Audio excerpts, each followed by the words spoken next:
see what happens tomorrow. Maybe something good will come of it. Mr. Secretary, can you confirm a comment on reports that you've spoken with Raul Castro's counsel? I won't comment on any conversations we've had. Suffice it to say that the United States is always prepared to talk to officials from any government that have information to share with us or viewpoints they want to share with the United States, and that's my job to do that.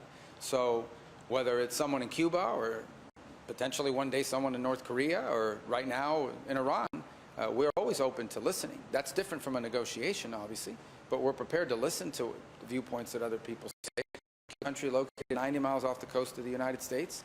It has a very severe and catastrophic economic crisis on its hands. And if someone in their system has information to share with us about changes they're open to making or moves they're prepared to accept, we would certainly listen to that. And I would probably do that not in a setting in front of the media, because I think it would be more productive that way. You know, ultimately, you know, actions will be important in something like that. We can negotiate a new system in Cuba, and are you hopeful that there might be reformists inside?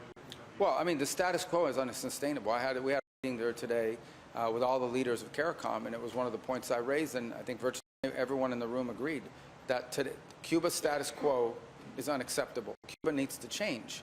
It needs to change. And it doesn't have to change all at once. It doesn't have to change from one day to the next. Everyone is mature and realistic here.